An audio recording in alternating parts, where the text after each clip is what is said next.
Bíblia diz em 1 Samuel que Saul e seu filho Jonatas, eles estão se preparando ali para uma batalha contra os filisteus.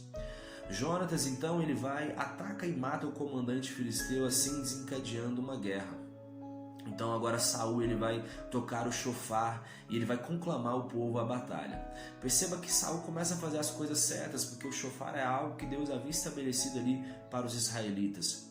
Mas nessa batalha, os filisteus eles vão, encurralam ali os soldados que estavam com Saul, de modo que eles começam a fugir e se esconderem em cavernas e buracos.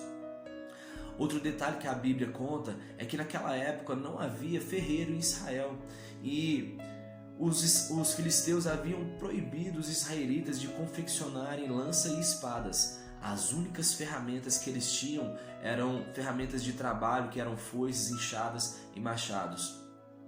A Bíblia diz que a espada ela representa ali a própria palavra de Deus. Então, Saul e Jonatas eles estavam ali levando o povo para a batalha, mas não haviam dado a palavra de Deus para eles. E com ferramentas de trabalho eles não conseguiram vencer o inimigo. Porque o que isso representa para nós? Porque uma igreja que ela está simplesmente disposta ali a fazer, a construir, a participar de eventos, ainda que ela esteja fazendo ali trabalhos na sociedade, somente essas ferramentas de trabalho não são suficientes para poder vencer o inimigo.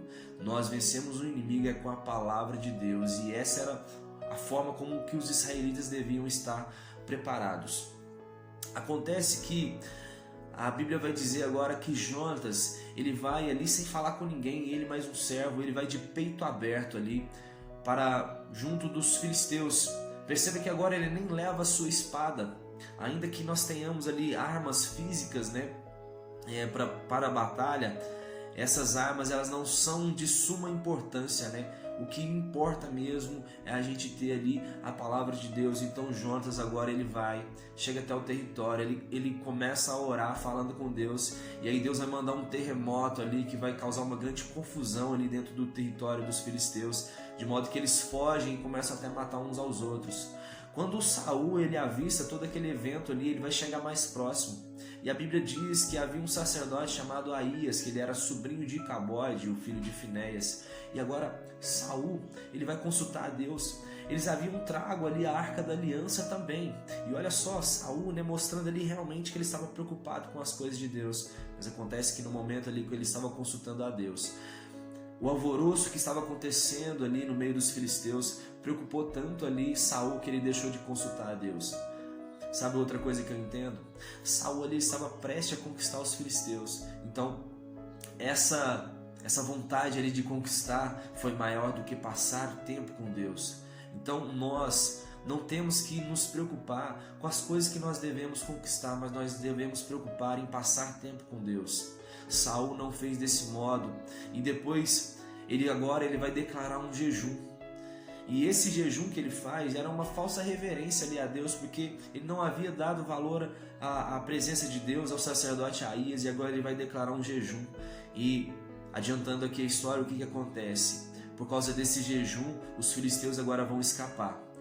Perceba que Saul, ele havia tocado o chofar. Ele estava lutando contra o inimigo certo, que eram os filisteus. Ele havia trago um sacerdote e havia trago também a Arca da Aliança. Ele fez um jejum, que é algo importante também, mas ele fez tudo isso sem valorizar a presença de Deus.